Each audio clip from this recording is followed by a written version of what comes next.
नाही पण याच्यामध्ये नाही का तुमची गलती आहे. म्हणजे त्या पुतण्यासोबत तुम्ही झगडा करून टाकला कायच्यासाठी? म्हणजे काही झालं तर तुमच्या तो चुलत भाऊच होय ना का?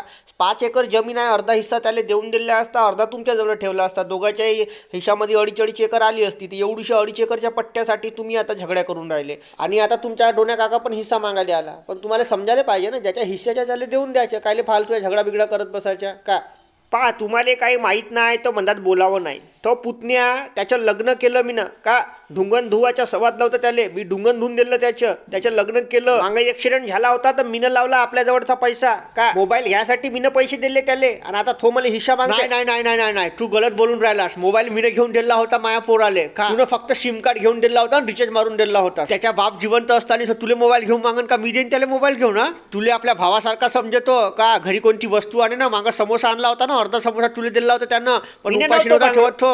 आणि तू त्याला अर्धा एकर जमीनचा हिस्सा नाही. पण जमीन होय आज्याची, तर आज्याचा रस्ता तर सर्वांनी त्याने सारखीच जमीन वाटून दिली असती. तर तुम्ही काय येतं मनामध्ये किडे करून राहिले? आणि दुसरी गोष्ट अशी का तुमच्याजवळ काही पैशाला कमी नाही. तुम्ही त्याचा गावात राहतही नाही. तुमच्याजवळ चांगली सरकारी नोकरी आहे का? तो पुतण्या बिचारा गावले राहते, त्याला वाहू द्या जमीन का? अगा हो गा, पण मी कायले आपली जमीन देऊ त्याला जर जमीन वाचीच आहे तर घे म्हणा ना, वाय म्हणा. बैरा झालास का बे? त्यानं का म्हणलं तुला समजलं नाही का? हो मला समजलं. तू चुप राहा, तुला काही नाही समजत. अच्छा, मला काही नाही समजत. अबे तू जेव्हा जन्मला होतास ना तर गावामध्ये बुंदीचे लाडू आवडतच नव्हते. तुला लाडू नव्हते आवडत? नाही.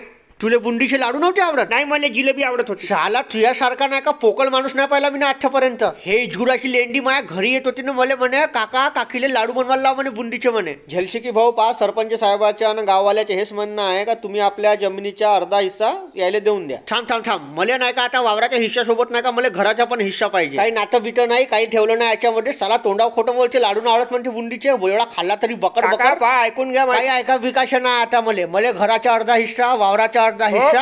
आणि मी त्याच्या लग्नामध्ये कूलर ना अलमारी दिली होती ना, मला ते पण वापस पाहिजे. आता असा करशील का काका तू? असा करशील म्हणजे अबे वेळ मोठी बेकार परिस्थिती आहे. वेळ आल्यावर नाही का भाऊ भावाच्या नाही होत, बहीण बहिणीचे नाही होत, बाप लेकाच्या नाही होत, पोरगा बापाच्या नाही होत. सगळे जण पैशाचे हावरील राहते. आणि ज्याचा हिस्सा येते ना, कुठेही तोंड राहू द्या, कुठेही प्रेम राहू द्या, काही फरक नाही पडत. ज्याचा पैसा हिस्सा भेटताय ना, सगळे नाते गोटे सगळे विसरून जाते माणसं. आणि हे तुला सिद्ध करून दाखवलं आज मला. लहानपणीचं किती प्रेम राहू द्या, ज्याचा पैसा आणि हिस्सा दिसला त्याचं सगळं प्रेम निघून जाते.